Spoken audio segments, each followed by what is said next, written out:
Time for us heading Wimmera and Scotty Stewart. He is with us now. And g'day, Scotty. How are you? G'day, Wayne. Yeah, going well, thanks.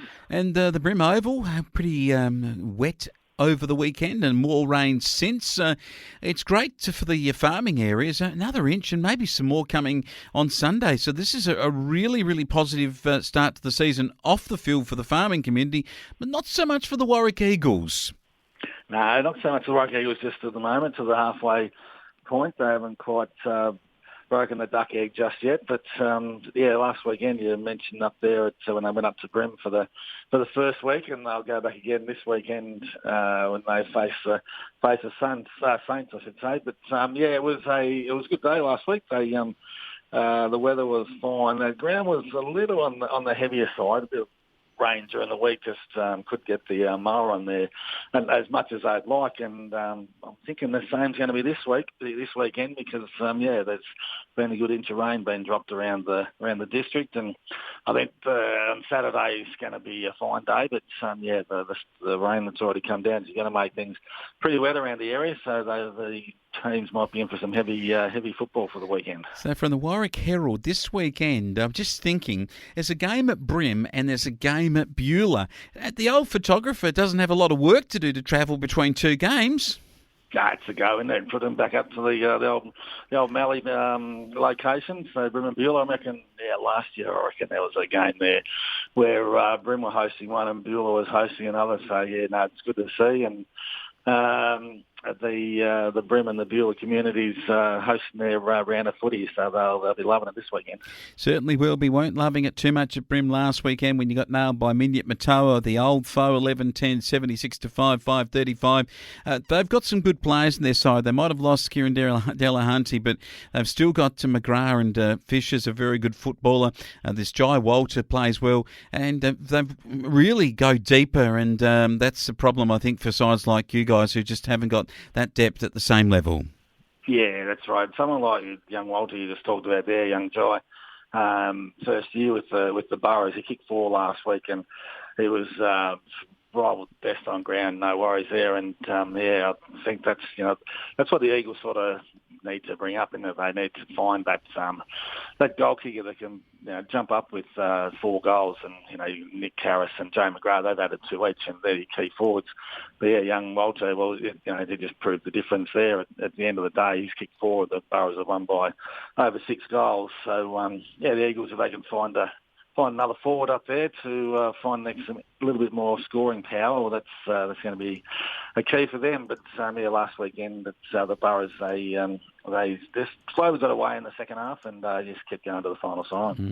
Very good side, and doing it on the bit. It was interesting to see Charlie Penny rocking up and playing on the opposite strip. Yeah, Charlie, it was the first time against the old against the former Eagles, and he did himself pretty well there. Young Charlie played a good game of footy, and I think he must be enjoying his time there with the Burrows, and he'll continue to prosper in that team as he the quiet kid, but he'll get used to these new teammates, I'm trying to say there, and he'll be fine. Yeah, good stuff. The forward pressure is what you've got. Big Joe McKinnon, he kicked a couple. He's kicked 13 for the year. Just seemed to be lacking either getting big scores down from a forward or just secondary players kicking multiple goals. Seems to be a problem for the Warwick Eagles. That's it. Yeah, like, you look at the general play over the period of the last 5-6 weeks. The boys, they get the hand on the footy, no worries. But they've just had a bit of a battle up forward. Joe, he'll kick a bag one day. There's no doubt about that. He's a good sized bloke and very accurate kick for goal. So one day it's all going to click for him. And as you said, he's bagged 13. He provides a good target up there, and the midfield can start find their way into Big Joe's hands. So it'll go a long way to the Eagles improving their scoring rate. And as I said, they get their hands on the footy, so they just need to improve the scoring rate. Certainly do. Horsham Saints improved theirs 9-15-69 over nil 5-5-35. They've been the side this year that has really taken a lot before them, the Saints, and it pushed them into third place on the ladder in front of Dimboola. Yeah, another important win, and Mitchie Martin leading the way last week with another 4. So it didn't have it all their own way, the Saints, did they? If you look through the scoreboard there, the quarter-by-quarter scores and down at quarter time, but you can see slowly 4-7 in the second quarter and started to find their way into the game. And as I say, pretty important win that one and keeps them on level points with the Giants they're in third position, the Saints at the moment. But important win that one.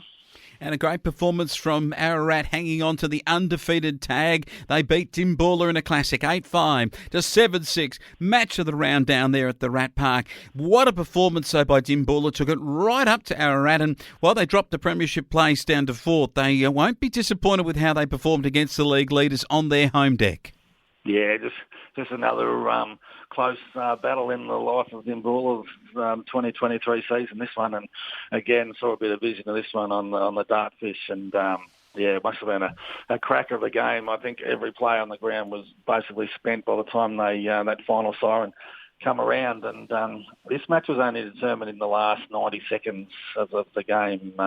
Dimboola fought their way and back in front and held a 1-point lead for about probably 10 or 12, 13 minutes in that last quarter. But in the last couple of minutes, Ararat through Jack Ganley kicked the bomb from about 55 metres and sailed through. And, 90 seconds later, the siren's gone. So, crack of a game. And we did sort of report in this one during the week that these two sides are going to have a big say in finals come September, and this, I would imagine, is a really nice little prelude to what might happen in a couple of months' time. Yeah, great stuff. Of course, Horsham D's got nailed by plenty by the Southern Mallee Giants, who are playing some great footy at the moment.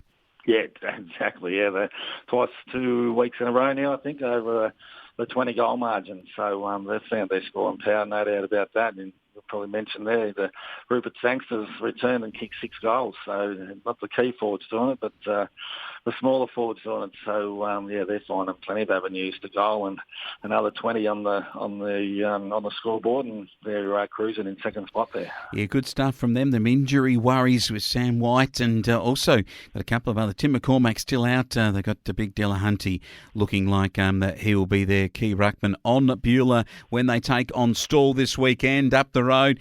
Do you do what I said earlier? You head to Brim, Scotty, and then you go, you know what, I could get my sports reporting for the Warwick Herald under control by nipping up to Beulah in the second half? Yeah, it's not that far away between the Brim and Beulah, and you can cover that, no worries. But this will be another important game, won't it, for the context of the season, and then probably speaking more on the Stawell boys returning from a couple of weeks off. They had the bye last weekend, which followed the King's birthday, long weekend when no competition. So it'll be interesting for those lads to see if they hit the highway and get up there to Beulah. A bit of a road trip for them. But you just look at obviously it's a halfway point in the season, and they're sitting just outside the top 5 on equal points. So I don't think they will probably win this based on current form, really, with the Giants. So as I say, they've kicked 20 goals in the last 2 weeks, and they're really in some good form. Yeah, good stuff they are. Minyip Matawa head down to City Oval based on last week and just how the Giants beat Horsham D's easily on the City Oval. It'll be wet, and I think Minyip Matawa, they thrive in those conditions. They should win this game. Yeah, I'm agreeing with that. I think they're building a little bit. So getting a couple of players back. I know a couple have joined the squad for this weekend. So they'll get their team a bit more settled, and several returners from injury, and settle into some good play.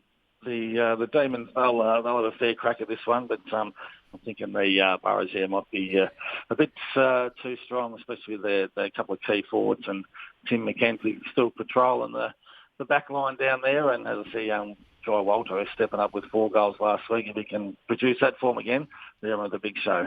Yeah, they really are. The Saints are in a big show. They take on your Eagles, boys. I'm sad to say it, but I think the Saints might have enough power to beat the Eagles. They're going to definitely jump in as favourite, they, in this game. The Eagles, they haven't quite hit the win board just yet, but it will happen one day. But whether it's this weekend, it's another point. I mean, they are back at Brim.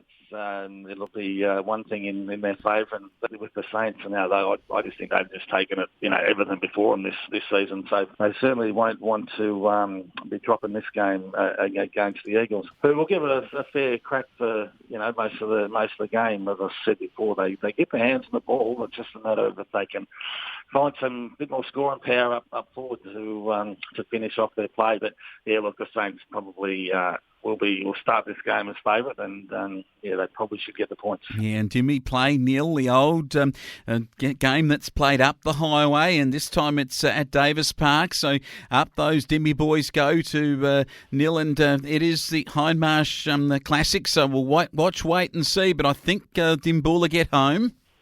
Well, yeah, you think so? They the form that they've been showing over the whole season, what they've been doing in that game last week, would have given them a fair bit of confidence to know that they were basically 1 point in front of the undefeated ladder leaders at the last couple of minutes of the match. So they've got some fairly good players, so I think they should get over the line. Will do. And Scotty Stewart, looking forward to seeing the Warwick Herald reports on the games, particularly at Brim and at Beulah on the weekend, and we'll catch up with you next week.